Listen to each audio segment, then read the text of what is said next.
Welcome to the Creating with Beauty podcast, where God's love and beauty flow through our hearts and hands with peace and intention.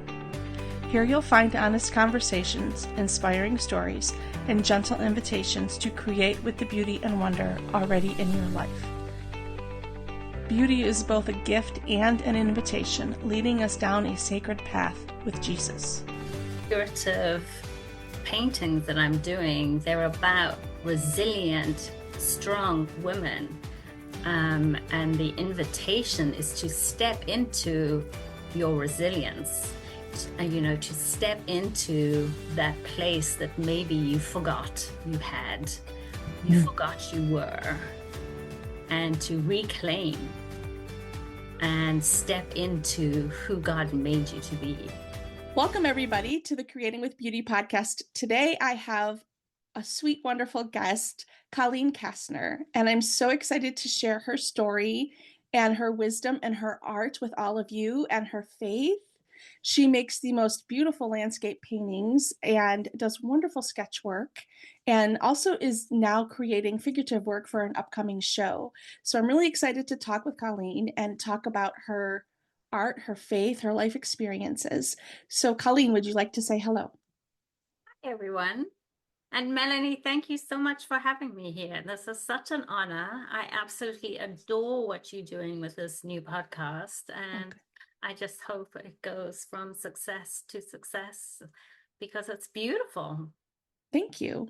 Thank you. I really felt a need to share people's stories. We all have so many stories and so many layers in our lives that lead up to what we create and why we create. And I just think there's just this huge well of being able to share that. So I'm thankful to have you here and to be sharing some of your stories as well. So would you tell us a little bit more about yourself? Sure. I am an abstract artist. I have always been creative, but I haven't always been an artist. I was not encouraged in art as a child, like so many of us. And so I did all sorts of different things. And it was only probably in the last 10 years or so that I really came back to my art and then took it up professionally. And it has just been such a gift on so many levels. I am married. I have, between my husband and I, we have 4 kids and 2 grandkids. And my golden doodle, who is the spoiled brat of the family, of course. And I'm originally from South Africa. I lived in Florida for a long time and moved to Connecticut 3 years ago to be closer to the grandkids. Okay. And I know that from your artwork, you've spent some time in North Carolina as well.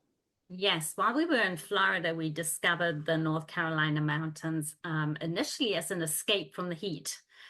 Okay. So wanted to get out of Florida heat in the summer. So we found this gorgeous little community in the mountains outside Asheville.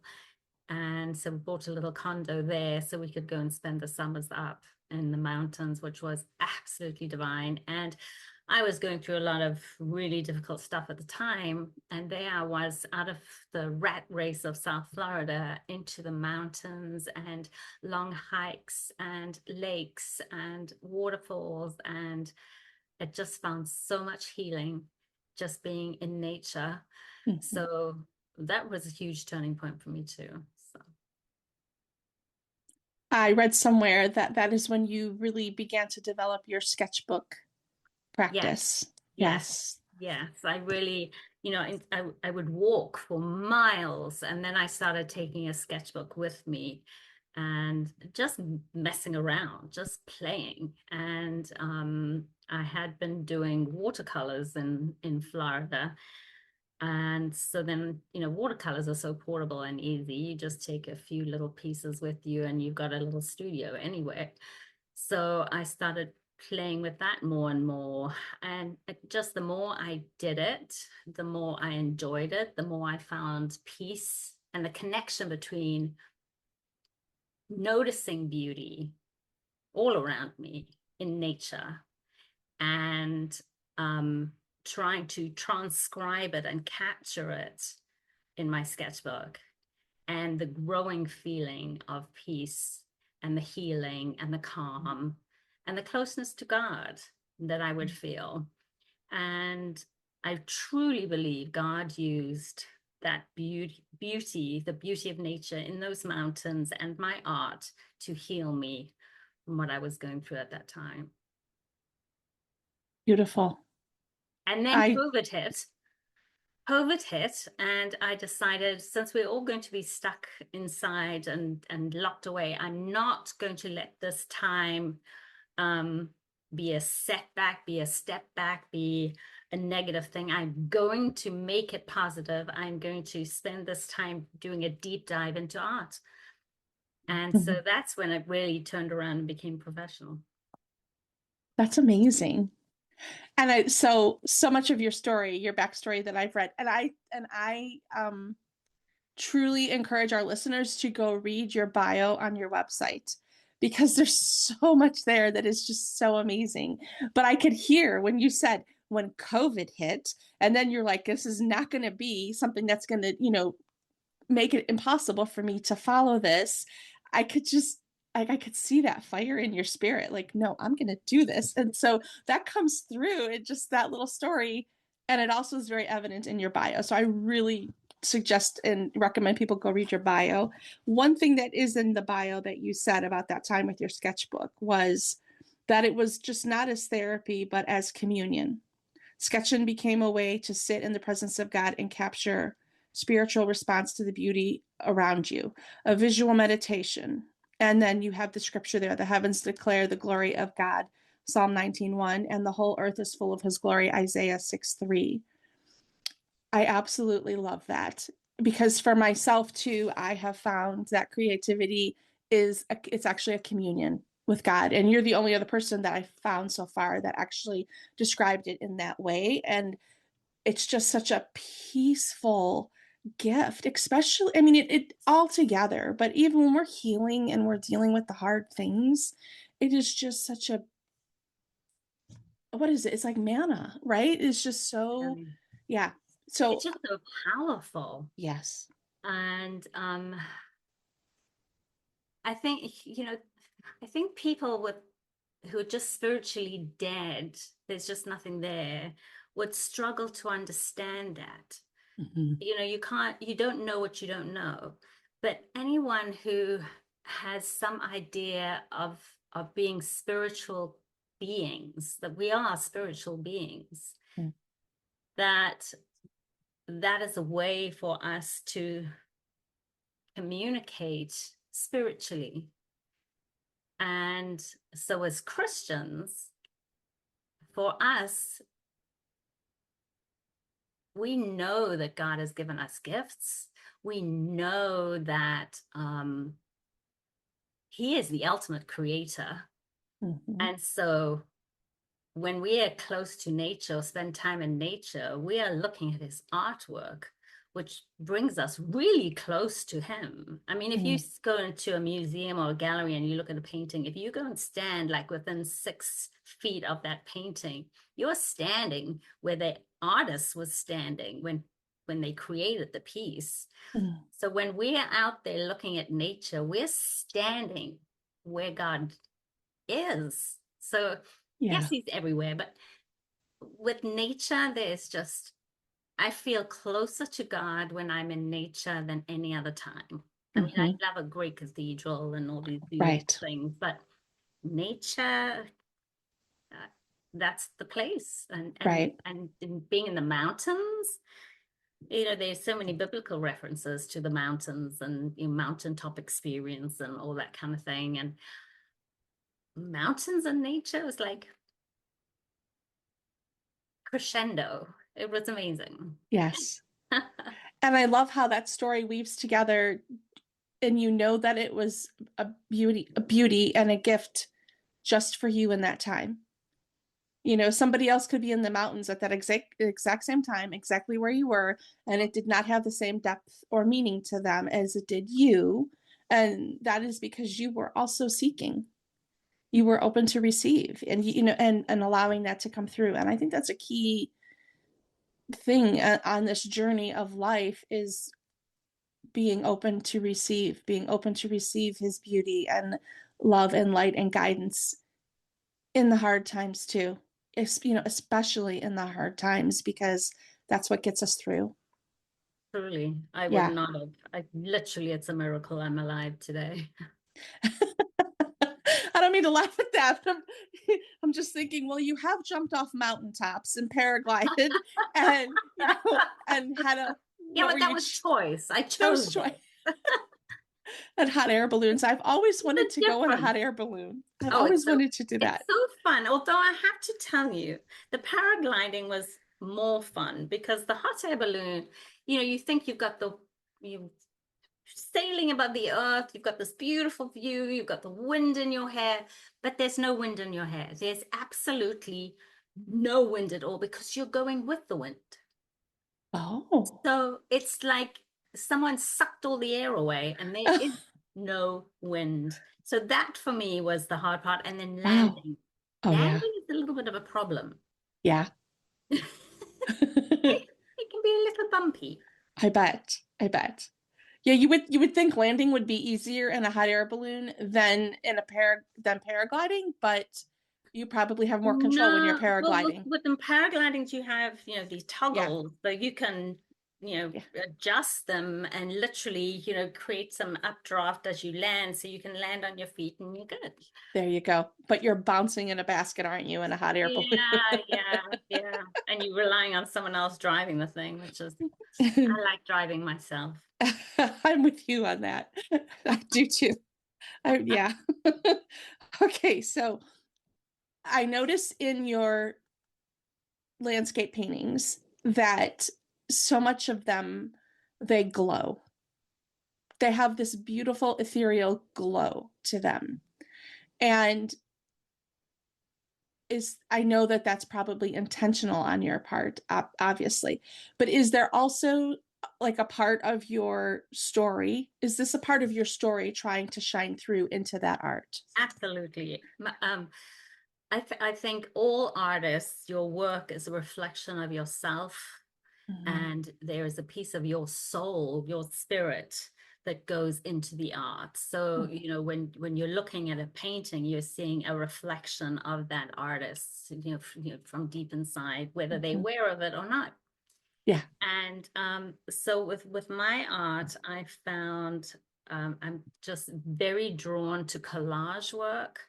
I put collage in almost all my work, and it's always vintage documents that I find at old flea markets, and old handwritten letters, and pages from books and poetry books and old Bibles, and um, just whatever I can find, just weird vintage documents with a story. I mean, who knows where this came from, and the elaborate stories of the people involved. So and it's all about stories. Then the other thing I like is maps. I put maps in my work, Mhm. and because I just adore travel, and again, it's about stories and adventure, and different places and experiences. And the third thing I love in my art is sheet music, Mhm. just for the design of it, the way it looks. And because music is so important to me, and just music, a particular song can just take you back to a specific moment in time in an instant. So, there's so much story in music. And so I almost always have this layer of collage in my work, and then it's kind of built into the pigments and the paint, so it's not glaringly obvious. Usually you have to go up close and you'll see little bits peeking through. um so it's kind of, and my work is also very gestural, very textural. So if you look really up close, it just looks like chaos, but then when you stand back, it all kind of fits into place and you can see the beauty. Um, so it's about beauty out of chaos. It's about beauty out of the layers of our stories and the broken places and the beautiful places and the mixed up places and all the things, but all together makes this beautiful piece. Mhm. So often when I was counseling people, they would just see themselves as this broken mess. But that's not how God sees us ever. Mhm. We have this redemption story, and we're celebrating it now with Easter, but just this every broken piece is an opportunity for healing and redemption and a new beginning. And so the paintings were all about healing for me because of what I was going through at the time. I went through terrible depression, and the paintings came out of the time in the mountains and the Mhm. healing that I Mhm. found there. And that is a testament to also what science is now saying, which, you know, we've all kind of known all along, but now there's the science behind the rewiring of our brains through art, through writing, through training our mind to see the beauty, focus on the beauty, explore the beauty, express the beauty and the love and the good things and gratitude over and above all of the hard stuff, all of the negative stuff, all of, the depression, and how those things can just keep us so far away from what God actually has for us. And it just takes that one moment of picking up a little bit of paint on a paintbrush, or writing a few words, or writing something you're grateful for, an actual gratitude for the day, just something so simple. But that's what rewires our brains. And so you telling that story of how that painting brought you out, those painting in that way has brought you out of a very, hard time and depression, is such a good testimony for it really does help. And isn't it wonderful now how, I mean, let's face it, we knew that Yeah. the art made us feel good. Yeah. We always knew as creatives, anyone who's creative, they know that when they arrange the flowers, oh, that feels good. I feel better. Yeah. When I go and sketch, and I don't have to be good at it, but it just feels good. And so we know deep down inside, we know that creativity makes us feel good. Now the science has caught up with us and is saying, well, we knew all along. But it's kind of nice that the science is out there, because before it was all, the maths and the all the other things were getting all the credit, Right. medicine and science, and now Right. it's creativity Yeah. and nature, Right. Right. spending time in nature. Yes. Love it. Yeah, I love that too. For me, I've been creative my entire adult life, but after a car accident in 1999, and I had a horrible injury to my leg and a pain syndrome and all of this, and I was deeply depressed and just beside myself because, I didn't know what I was going to do. And I went to some biofeedback training that they had, and it was okay. And the key word they told me was, you have to trick your mind into not believing that you're in pain. And this was 1999, so the internet was pretty new. And but I googled, so I don't even know if there was Google, probably, but anyways, I searched for something like that, and I stumbled upon creativity. There was like one link that said something about creativity can help you feel better and not have as much pain. And that's, for me, from that point forward, I've just always went to creativity to help with anything. And that was like one article back then, and I don't know like the science behind all of it and all of it, but now I just love that the science is saying this on a daily basis. I'm seeing it pop up, in my feed, and maybe because I look for it more or whatever, I don't know. But it's just so important to have, um like you said, we knew ahead of time. We knew before all of this, but now it's good because then it's just validation in the goodness of God. And, and he doesn't need the validation, but it's nice to be able to say, well, look, this is actually, like, we actually have imaging of brains healing and going in the right direction when this happens. So I love that about your story. There's a whole new field of science called neuroaesthetics, Yes. and it's all about how creativity heals your brain, basically. Yeah. It's incredible. It is incredible. And to think, has this been the missing piece for so many of us all along? And God being the master creator and creating this beautiful world for us. And if we only just take a moment to stop and see, it will change us. Well, and then the next link for me from there was connecting it with my spirituality.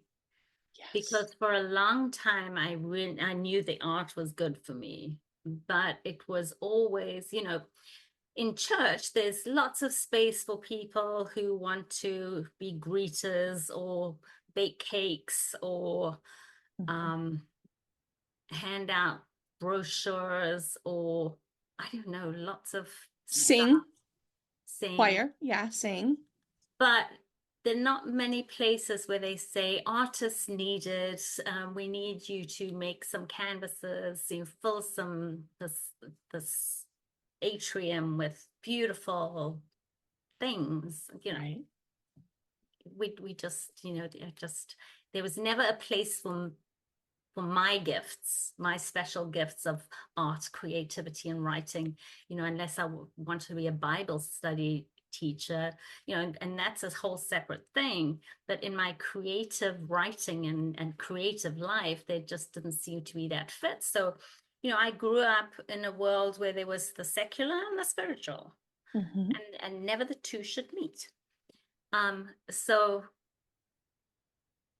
for the last couple of years, I've really been on a mission to figure out what is the connection, because I know there's a connection. I knew there was a connection, but it just sounded, when I speak to people in my Christian world who are not artists, well, first of all, they think I'm weird because I'm an artist, so they're not getting this thing anyway.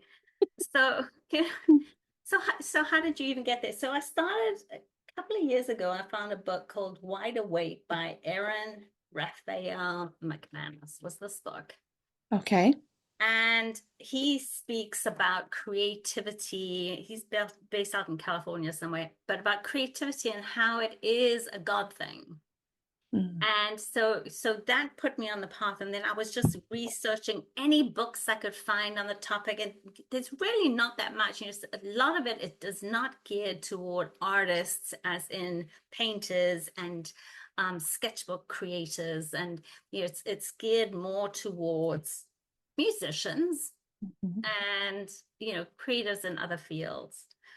So I've really been on a mission to put those two together, and just knowing that my gifts are about, they are, my creativity is from God. And my paintings that I make are a channel that He is speaking to me, and I'm putting it out into my painting, and it's there. Just like, you go and look at a beautiful sunrise or a beautiful tree, and, we see God there. Mhm. Not everyone can see God there, but we see God there. Same with my paintings, my work. I see God there and what He's doing. And some people will see it, some people won't. But I do believe that when I'm in my studio and I have my music playing, it is a communion. It Mhm. is worship. Um, I've been doing a Bible study for the last couple of years. I don't know if you know BSF Bible study. Mm. Wonderful Bible study. And it lasts for like almost a year. It's like the school year, it's in session and you meet every week online. And I found it wonderful to just be in the Word with that. And we were studying, I think it was in Zechariah, the end of Zechariah. There's this section that I wanted to share with you because this really is, it was in Zechariah 14, verses 20 and 21, talking about heaven, basically. And says, on that day, holy to the Lord will be inscribed on the bells of the horses, and the cooking pots in the Lord's house will be like the sacred bowls in front of the altar. Every pot in Jerusalem and Judah will be holy to the Lord Almighty. So it's like, even on the cooking pots. So for me, it's in my studio, on my paintbrushes, and on my easel, and on my canvas is holy to the Lord. Right. There's no separation between spiritual and secular anymore. In my life, Right. everything is holy to the Lord. Mm-hmm. But that's how I'm trying to live. Right. I am still the naughty angel. I try. He tries. he is Okay. he is he Oh is my very gosh. patient with me, but oh my gosh, I do give him a run for his money. Oh, I love that. That brought tears to my eyes for laughing. That was of the naughty angel. Yeah. I guess I could identify with that. That's why. Oh my word. That's wonderful. Okay.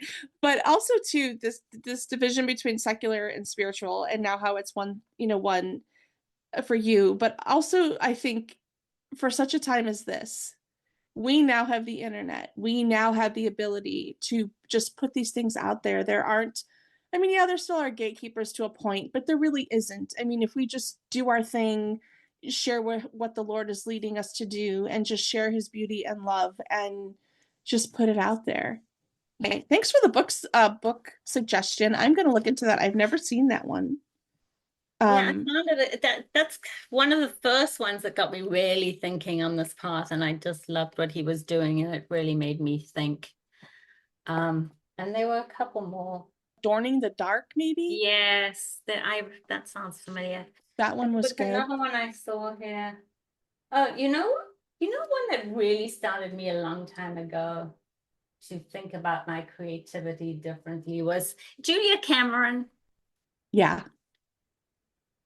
artist dates and all that, about feeding that inner artist. I use that still. Yeah. Yeah, I like the artist dates and the writing, the morning Yeah, pages. yeah. Um, I've never been able to do it how she says, but if I have my journal out and I am like writing to the Lord and writing prayers and in those kinds of things, then that really is what works for me, helps me. Yeah. Not to say I don't need a good brain dump from time to time because we all do like to make way for stuff, but also I think just I love the journaling aspect of writing prayers and seeing where he leads it.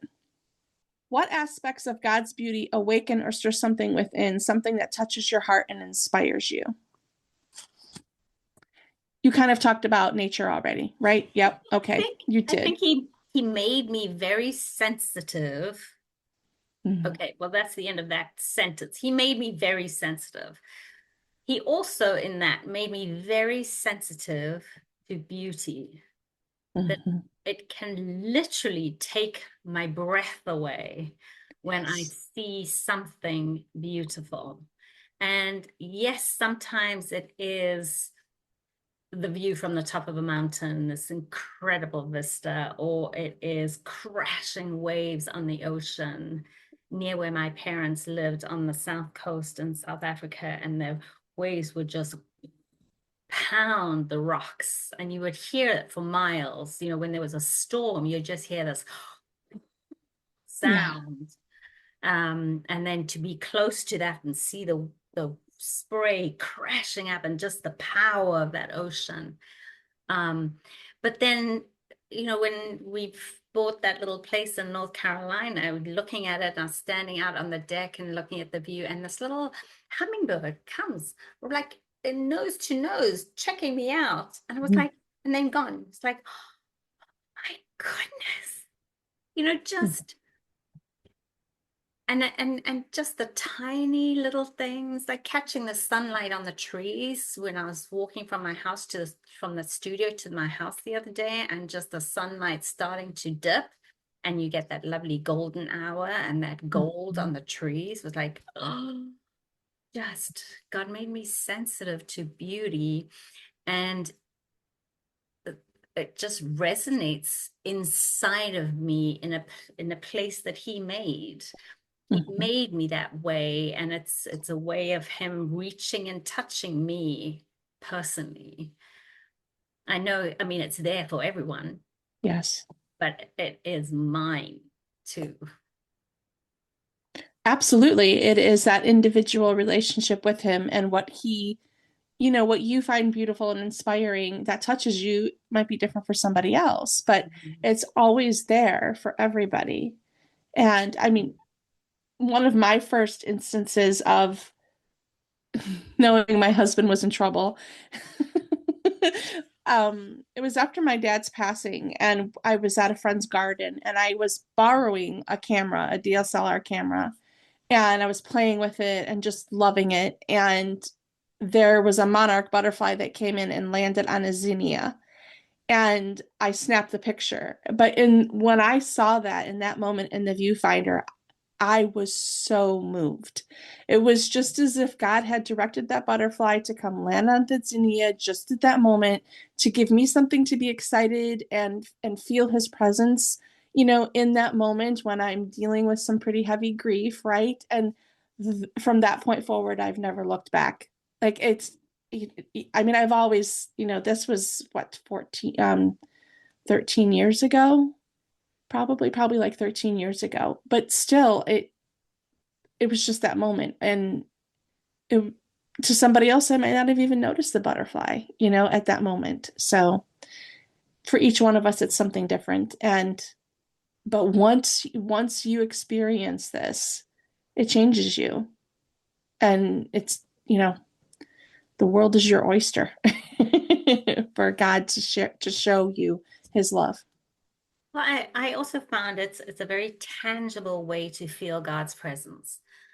God is invisible, and sometimes he could, it just feels like I mean, is he even real? I mean, really, come on, is Right. he even real? Yeah. And then I walk out and I'll see something like that, and it's like, okay, Yeah. got it. It But just, and we have to be open to see and to yeah. seek him and to be open to see that, and we will experience it in some way. Yeah. I love that you talked about the hummingbird. I absolutely love hummingbirds. Oh, me too. Oh, they're They're just just like my, magical. They're magical. I'm sure they are magic. they are magical. I did not see a hummingbird until I was 27 years old. My husband and I were married, and we had recently bought a farmhouse, and they had this beautiful crabapple tree in the side yard. And apparently they loved this crabapple tree and they kept coming to it. And my husband walked out the door and one of them dive bombed his head because And you can hear them come. oh yeah, yeah. Yes, absolutely. So I on my YouTube channel, I posted a little video last summer, and so I put up feeders every year, and like two or three at a time. So I will have like 10 to 12 hummingbirds out there all at once, and it just makes me so happy to watch them. It's just they're so magical. Yeah. Yeah. It always reminds me of there must be little fairies, just the Yes, whole magical enchantments of childhood. It's just, yeah. absolutely. Absolutely. Is there one medium or way of making that brings you more peace than others?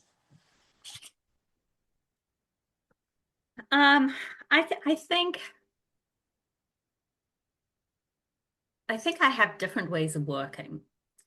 I Mm, have, there's a exploratory stage where I'm just playing, and out of that will come ideas for paintings. So when I'm in that mm, exploratory phase, whatever I'm working on, for me, that's peaceful and fun and no pressure. And so that could be working in my sketch, well, probably working in my sketchbook, I think. but yeah, maybe just on loose paper, just with dry medium or I mean, ultimately, the best way, obviously, to get inspiration is to hop on a plane and go um, to Italy. Obviously, that's where Obviously. everyone should go because that's where you get the best inspiration. You have a lovely sketchbook and you sit in an olive grove or something in Italy. And so that's what I would recommend. But yeah, just playing in my sketchbook, Hmm. Okay. in my backyard, probably. Really? I Okay. like to be outside. Yes. I mean, it could be inside. I mean, midwinter here is suddenly very cold and I will be inside, just like when we were in Florida. Midsummer, I was very hot and I'd be inside. But I love being outside. I love, love, love being outside in my garden. And so if I've got a cup of tea in my sketchbook or a book or just that's heaven. What do you like to grow in your garden? Flowers. Yeah. Do you Flowers, have like a flowers, flowers. favorite flower? I have lavender, roses, zinnias. I've discovered zinnias that they Mhm. grow like little weeds and they're beautiful. And I planted a magnolia tree just after we moved in, and he's even given me some giant magnolia flowers, which are rather gorgeous. Absolutely. Um, I planted a jasmine and a wisteria, so we're hoping they'll do well this year. Mm, Yeah, my God, nice. just joy, joy. I planted a Yes. whole lot of daffodils as well because we have lots of deer, which I mean I love, but when they eat my garden, I'm crying. Yes. But I just Yes. love all the wildlife. I had a bobcat in my garden here, which is very exciting. And then there's a whole flock of turkey that we see because we're just next to the rail trail. So every now and again, I mean, Oh, this whole big flock of turkey come by, which are just bizarre. Such odd birds. yes. They Yes. really are odd, but Yes. love them. Yes. I planted zinnias last year for the first time. Me too. My Yeah. first time, and they were just everywhere. And we I use and seeds. I was concerned because we have a lot of deer too, and they have decimated other parts of landscaping that we've tried to plant over the years. And so, but my husband, he built an enclosed garden last year for vegetables and fruits and things like that. And it's over in the side yard. But I wanted flowers in the front, and so I was surprised the deer didn't mess with the zinnia patch. I was really surprised. I was grateful that they didn't. But so now this year I have a bazillion zinnia seeds. So many. So I don't know what I'm going to do with them all, but yeah. Throw them all out in the garden and see what happens. Yes, exactly. And we have a like a 2 acre lot that's ours next to our house where the garden is, where the enclosed garden is. And there's a field there. And I just keep wanting to like plant rows of flowers there. One of these days it will it will happen. Well, But that would be a great place to just go throw your zinnia seeds yes, and right. sunflower seeds and Yes. whatever seed Mm. you've got, just throw them there and see what happens. So the sunflowers I've tried, and the rabbits will destroy them. Like they can if they're not in the garden. So last year I did plant sunflowers within the garden and they did okay. But yeah, I planted the zinnias right outside my bay window of my dining room, which was my studio until a couple months ago. And it was so fun to Oh, see. And nice. the hummingbirds would come to the front because Oh, lovely. my feeders are on the back deck, but the hummingbirds would come to the front window to see them. And I have this cat, teddy bear. He's a black kitty, and he's probably a year and a half old now, but he would run from the patio door to the front window. And I swear the birds played with him because then they'd get to the front window and they'd look for him and he'd look for them. It's just the sweetest thing. So this year, the screens are all coming off the bay. And I'm going to be there with my camera because I got some sweet pictures last year, but I want some more. So, anyways, that's the Oh, fun what of fun. What fun. gardening. Yes. And flowers. Gardening and birds. They're so peaceful. Yeah. Absolutely.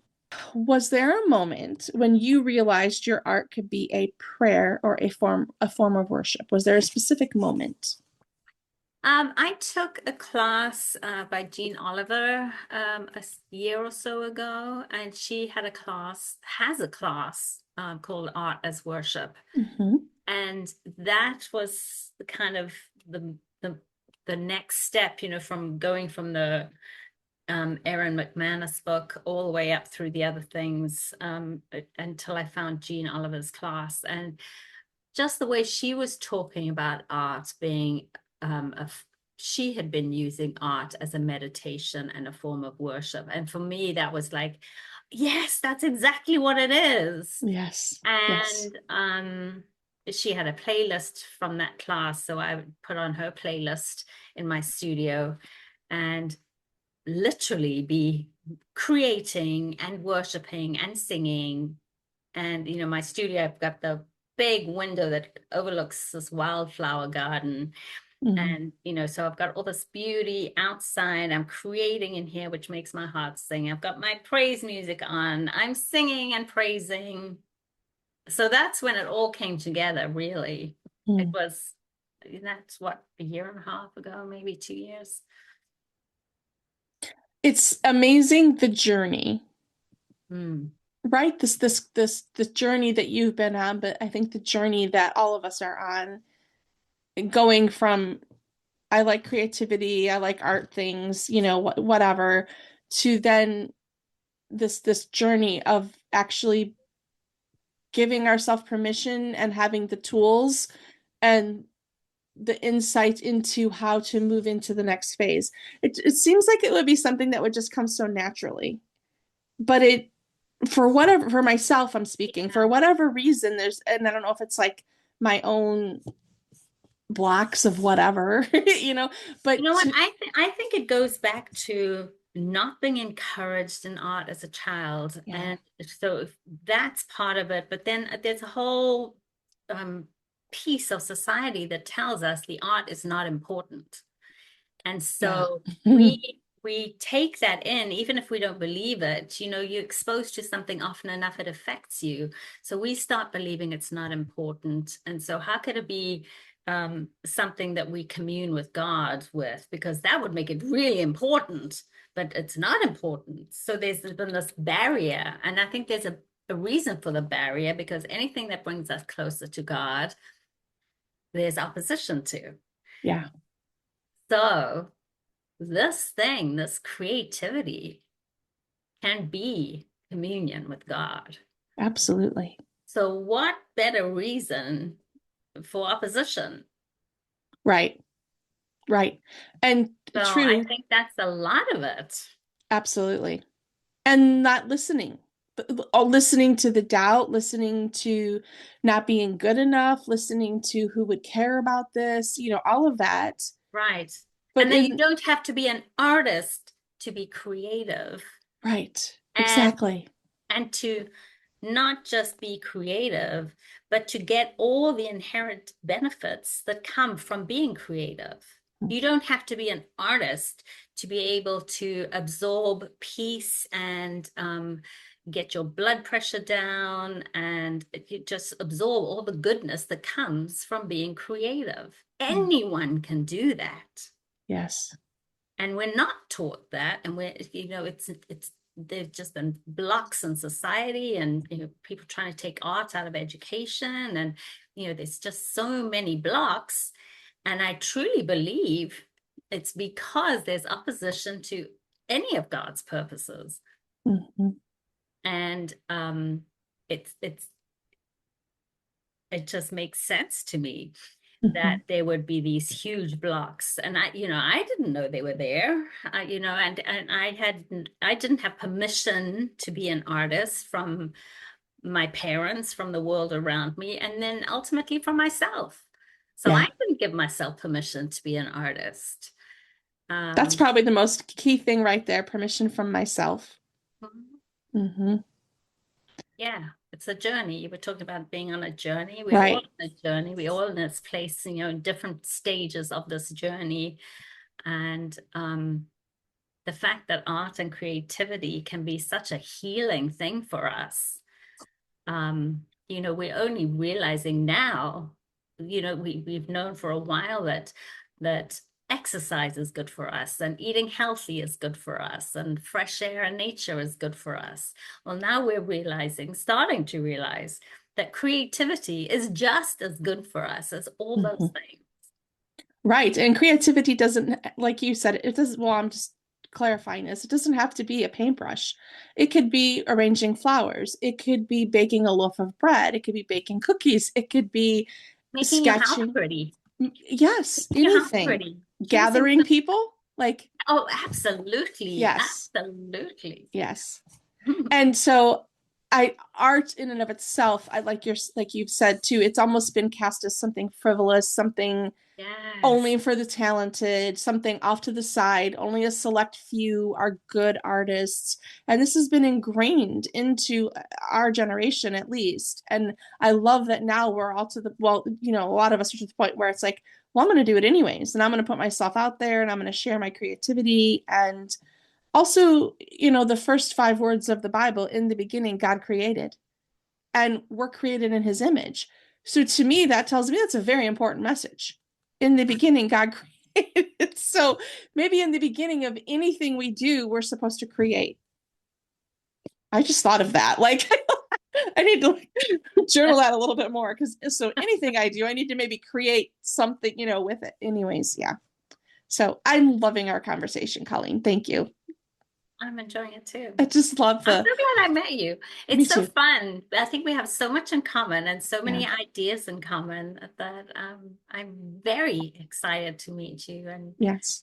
count you as a friend. Me too. I'm still laughing about the, what did you say? You were the difficult angel or the naughty angel. Don't.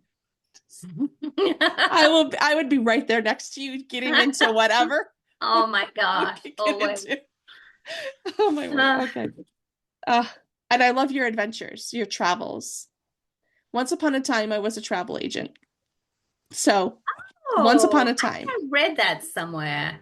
And then I had kids and I stayed home and I homeschooled my kids for 18 years. And now this is for me.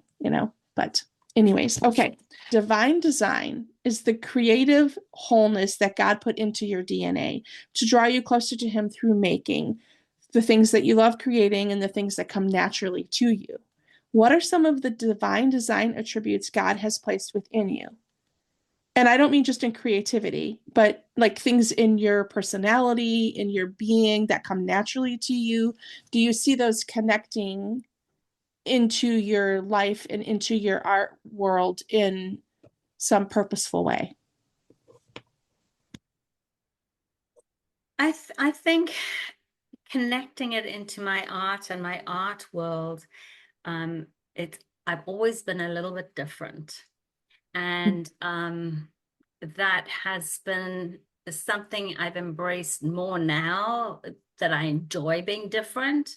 But it's Mm, also brought me through my life to places of a real loneliness because I'm the different one. mm, Um, Now in moving into this new place with my art, once again I'm feeling different, but in the art world that's a good thing. So yeah, I'm kind of stepping into that with some excitement about what God can do, because he can do anything and I am different. So instead of being scared that I'm different, now I'm celebrating that I'm different. good And for I've you. always had this little bit of an attitude of, don't tell me what to do. I can figure it out for myself. And, just a little bit of that snarky little girl there, Yeah, just, um, and it all comes together with where I'm going in my art right now. But these figurative paintings that I'm doing, they're about resilient, strong women. And the invitation is to step into your resilience, to step into that place that maybe you forgot you had, you forgot you were, and to reclaim and step into who God made you to be. And it's an exciting thing for me because it's me stepping in. But as I'm stepping in, I'm holding my hands out to my sisters saying, come with me. Let's do this. Let's step up and be the dangerous woman that we are when we step into the power that God has given us. We are not meant to be stepped on and held back and kept quiet. We were made for big things, and we weren't made for this world. Right. We were made for bigger things. We were made to be God's companions. And that's huge. That's huge. Yeah. So, where do I see everything coming together? Well, I think, yeah, it goes back to that just being different and embracing it now. I would say in what you've just described too, being brave, being brave and being courageous to embrace that part of yourself and Right. just do it. And when you were talking about the little, the little girl that you forgot that you were, or whatever.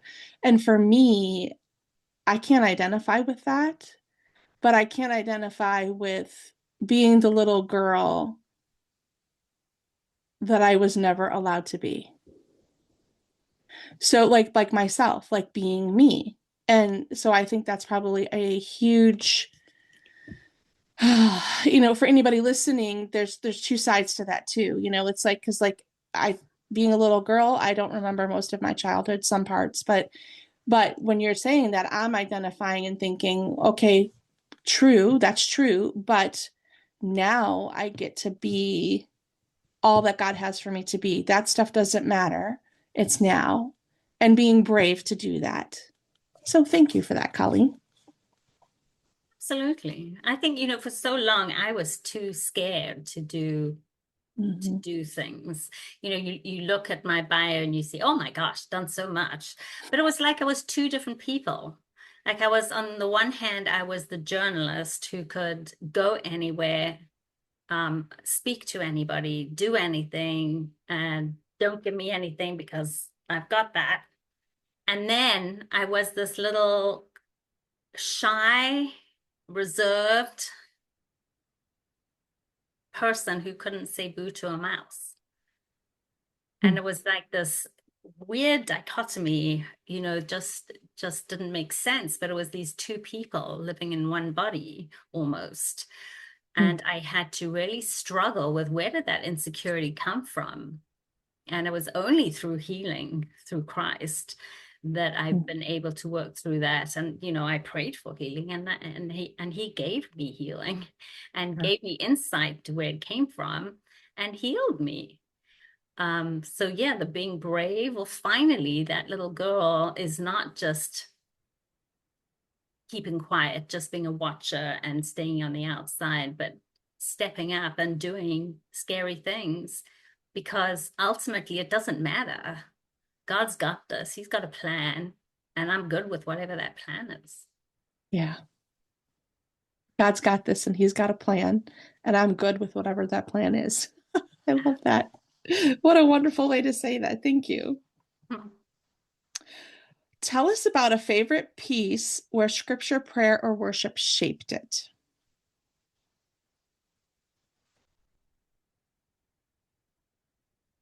I think I have like a whole collection of the landscapes that are these big vista abstract landscapes, and just with the foundation of collage, foundation of stories, and bits and pieces and fragments, and just creating from that point of view of standing on the edge of the mountain and having this incredible view opening in front of me, and just that feeling of being on the mountaintop where I'm so close to God. I'm right here and he is right here with me, and I'm looking at this beauty and just breathing it all in, and I'm creating this landscape, which is that feeling. I want people to feel that feeling when they're looking at that landscape. And there were a bunch of them that I made like that. Are those the ones where they're glowing? Probably. Probably. I was looking at your Instagram feed and I was just like, these literally glow off the screen. Like they're so beautiful. And it just, yeah, it is so inviting. It is Yes. really cool. So you maybe touched on this a little bit, but I want to know if there's anything else. So is there a new skill or medium that God is drawing you towards? Well, the new stuff is this figurative work where Yeah. I'm exploring figures, and so there's a lot of, just learning the techniques that you do. And I've done figurative work for years, but just never really, what I mean, I was turned professional as an artist just what, half a dozen years ago, and that's been landscapes since then. But the figurative work has always been kind of hovering in the background. Oh, and it's so fun. I go once a week now to the Art League here. The Art Guild has a live drawing class once a week. So we go Hmm. and sketch these live models, which is a lot of fun. Um, so you just do things like that. I just so enjoy because I get to meet and hang out with other artists, Mhm. and it feels like you're part of that artist tradition, where artists have sat around sketching models for centuries, so you feel like Yeah. you're part of an honorable tradition. Although I have to tell you that the all the pieces that I'm doing now, my models are clothed, because so many of the artist models, there was this whole thing about, taking away a woman's power, and women weren't allowed to be professional artists, but you could take their clothes off and paint them. I was like, yeah. Anyway, so yeah, the new things are the figurative, working with my figures, but putting them in storytelling mode. So Mm. before, my stories in the landscapes were kind of hidden and kind of, just peeking through some of the pigment. Mm. Now the stories are becoming front and center.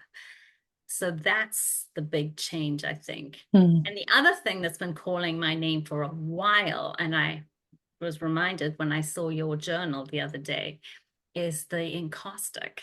Oh yeah. So I've been working on these boards, and part of the reason I'm working on these boards is because I want to incorporate encaustic, and I Mhm. can't do that on my canvas. So I've Right. got canvas and I do work on canvas, but I'm also doing a lot of my new work on boards because I want to incorporate the encaustic. So I'm excited about that. That's like delicious. Absolutely delicious. I I absolutely love that medium. And I really need a space where I can have it and leave it. I have been, excuse me, originally I was in my basement and I had like the whole basement as my studio and I had like a walkout patio and all of that. And then we had some issues with the basement and I am no longer in the basement. And then I moved into my dining room. I also have cats. So it's like having a place to put the stick where it's going to be safe, right? And all of that. And then, so for a while, it was in my laundry room and I was able to close the door. I have a window there. I can turn a fan on and, all of that. But um, now I don't really have the laundry room either. So yeah, I absolutely love that medium. There's so many possibilities yet explored with it. And Yeah, I think I love it so much because it's ancient. It's ancient. It was used in the pyramids. And right. so it's just like this natural, beautiful medium that comes straight There's from something God. about the beeswax in there. Exactly. Yes. Just feels so wholesome and it smells good. Oh my gosh, it smells amazing. It smells amazing. Absolutely amazing. I have a friend who has a lavender farm, and Oh my gosh, how gorgeous. she also has bees, but she um gives somebody comes and takes care of the bees and takes the honey. And the absolute best honey I've ever had in my life is the honey from that lavender farm. But I Wow. was also like, I want the wax. Could you? Yeah. Yeah. Maybe one of these days I can figure out how to get that. I need to go see the gentleman What a that, great idea. oh, a lavender scented wax. Oh, naturally. Oh my word. Pouring caustics for such, I Yes. mean, I can Yeah. imagine with candles and everything, that'd be Yes. lovely, No, but in that's been caustics. done. But in caustic Yeah. wax Yeah. from lavender bees. Yeah. Wow, that sounds I need to get gorgeous. work on sourcing that a little bit Okay, better. put my name on the list. I'm I in. will do that because it does. It smells so amazing. It's just such a piece about it. Yeah. Turning that It on and does. It's well, the one thing I find difficult about it is it slows me down because I like to work really fast. But the one thing I like about it is it slows me down, yeah, you know? yeah. So you have to slow down with it. Um, and then there's just it just has such a lovely tactile quality. Mm-hmm. Um, I love to touch everything. So just touching the wax and the textures that it gets, and then you can rub a little bit of um, oil or even acrylic paint, Mm-hmm. and let it sink into all those little crannies and Mm-hmm. textural pieces, and suddenly it turns into a whole different thing. It's just, yeah, it's delicious. And the way it Absolutely. soaks into different papers Mm-hmm. gives you a whole different material. Yep. Okay. All right. It's fun. It's fun. That's so It's fun. so fun. What are some ways you honor the sacredness of creating when life gets busy, overwhelming, or loud? Hmm. So what I do when I get overwhelmed is I just want to take a nap.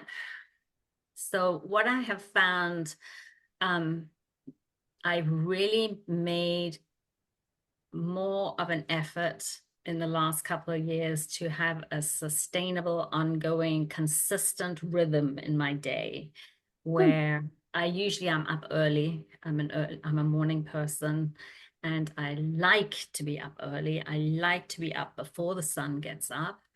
And I will go down into my little library and I light a candle and I make my coffee and I sit and I worship. I greet God and I greet the day. And that's when I do my journaling and I might do some Bible study and maybe listen to some worship music. And I'm watching the sun come up and the birds start getting up and coming to the feeder at the window. And I just love that. And sometimes in that, there is sketching as part of my creativity, part of my mornings. Usually it's more writing at that point. That's more of a Mhm. writing, I'm journaling. Um, but then also during my day, I'm trying to make it that every day I'm doing something creative. And especially with the work up to this show, I'm spending, at least a couple hours every morning in my studio. Um, so then no matter what's going on, I start my day with renewing my mind and focused where it should be and reminding myself to stay in my lane and stop worrying about stuff that's none of my business. Um, and that's really good for me because I'm a natural worrier, which is just not a good thing. Yeah. Um, so yeah, I'm spending time in my studio and I'm not just going directly to the work, but I will have some play. I will, even if it's just playing with my art supplies and reorganizing this and tidying up this, and it just feels good in there. And then when all of that's too much and I can't even do that, um, to be outside to just sit in one of the chairs outside and just look up into the trees and watch the leaves move in the breeze and watch the birds fly and busy doing their little thing. Mhm. And we remember how, you know, God has each of us in his heart. And, you know, if the birds are doing just fine and not worrying, we don't have to worry. We're more important than the birds. Right. Beautiful. Thank you for that journey of just, I was just so entranced in listening to how you move through your day. It was just so peaceful. It sounded so Well, I'm peaceful. so lucky, Melanie, really. I mean, it's not always been like this. I Yeah. mean, I've had my share of getting up at the crack of dawn, you know, trying to wake myself up and get on a bus or to take, you know, Yeah. hour in traffic or, I've been through that. I've done all of that. I'm in a phase of my life now where, thank God, he has just restored so much to me and blessed me, my cup overflowing, that I can live like this. Mm-hmm. I can get up early and I'm not worried about what's on my schedule because I can just devote as much time as I need. And it's usually, I mean, usually an hour or so. I'm having that lovely early morning time. And then I, get my little doodle and off we go for our walk because, we girls like to walk in the morning. And we got the rail trail just next to our house. So we're walking through woods and running streams next to the pathway and Mm-hmm. deer and turkeys. And even I saw the bobcat there too, but I did see him in my yard. That's amazing. In Oh, Connecticut, you're in Connecticut, right? mhm. Wow. That's Yeah. wonderful. Yeah, I love it all. In South Africa, we grew up going and spending time in the bush, and it's just one of the things I miss the most about not being in South Africa is that time. Just there's something so special about being in the African bush. Nothing Mm. compares just to the majesty and the quiet and the smell, and it's just huge. The presence of things bigger than us. Yeah, right. And you have a trip coming up? I do. After the show, 2 days after the show, I am going to see my brother in Cape Town. So I'm very excited about that. It's been a couple of years since I've been, and he just retired, moved from one city to Cape Town, and has just got himself set up there. So I'm going to go and help him do final settling in stuff and Mm. just have some downtime and spend some time with him. And we're going to be staying in Fishhook, which is where he lives. It's this gorgeous little fishing village on the outskirts of Cape Town. And, you've got mountains on one side and the ocean on the other side, and Mm. little train going through and cutest little village. And it's just adorable. I can't wait to see your sketchbooks from your trip. Oh, definitely. Well, I've already planned. I started making just because I love travel and I love my sketchbooks. So I went on my first creative retreat about a year and a half ago.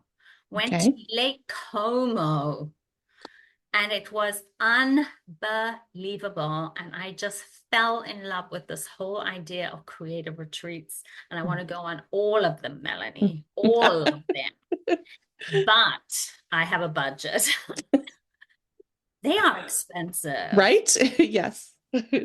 And even if I had unlimited funds, I mean, you just can't go on all of them. So Right. I decided this last year I went and my husband reconnected with old family friends from his parents.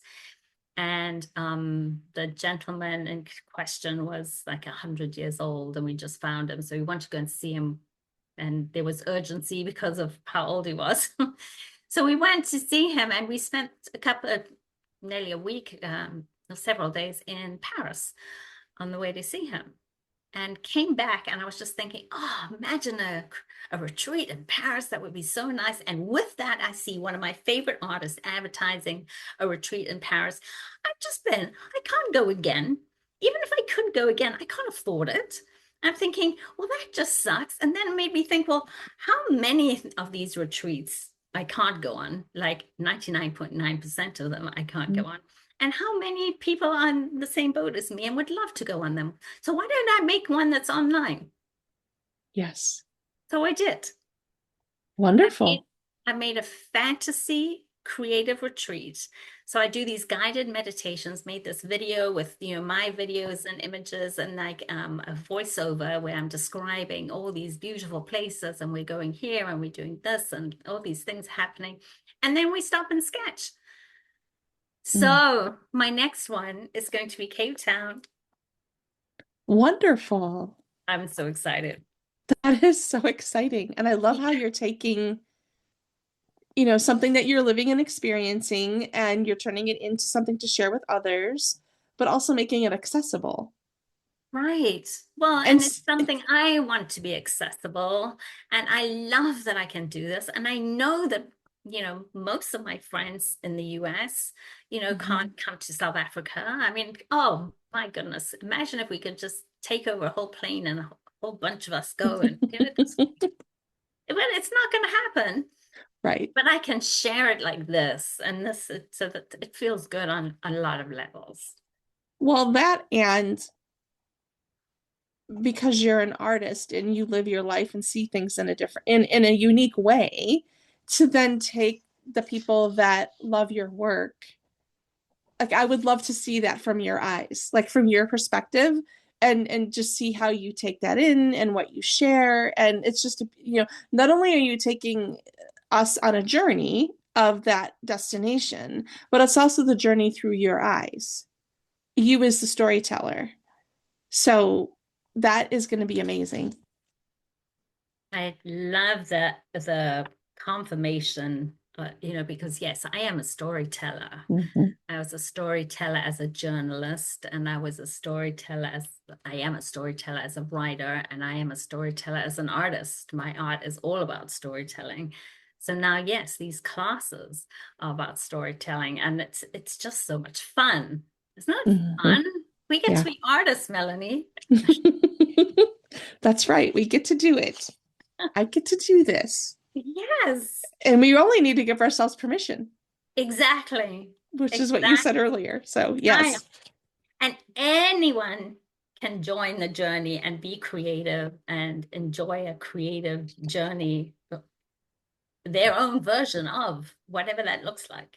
Right. I mean, maybe somebody's not confident in a sketchbook, but they can take an image and a glue stick and a couple images and maybe a piece of fabric or Play. whatever and glue it down, and you can still experience that journey that you took us on in your Absolutely. own way.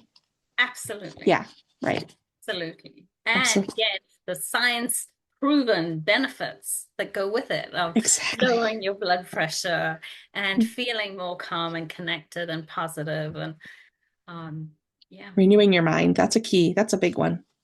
Our Yeah. minds are so powerful. Amazing that science is catching up with what the Bible's told us all along. Right? Amazing. Amazing. Okay. In what ways do you hope your story and creativity will encourage others? I hope that people will understand that anyone can hop in and be part of this journey, that you don't need any special creative gifts and talents to be able to try it out and enjoy it and get the benefits from it. You do not have to be an artist or especially gifted to take a basic class, and because maybe you don't even know where to start. There are so many options now online and on YouTube. There's so many options, and even better, find a place where you can take an in-person class. What fun. Mhm. Where you meeting people and connecting with people and in community with people. But if you can't do that, to do it online, just play. You don't need, just play. Um, and everyone can do it, and literally you can get all these benefits that are now science backed. We have scientific proof for what we know that art is just so good for you.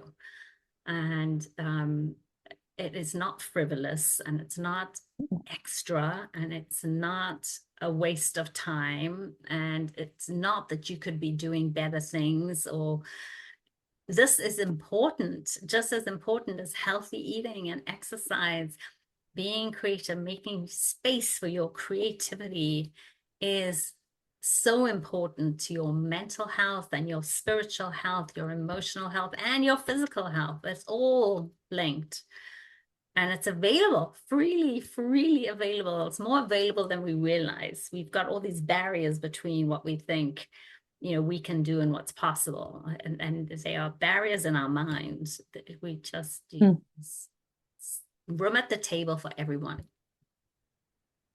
I love that. Room at the table for everyone. There is. I agree with you. Thank you, Colleen, for your time today. Could you please tell us where our listeners can find you online? You can find my website is colleenkastnerart.com. And I think you'll have the link. I'm also on Instagram, just Colleen Kastner. And come on over and say hello. I'd love to see everyone. Just tell me you came from Melanie, and then I'll know you're special.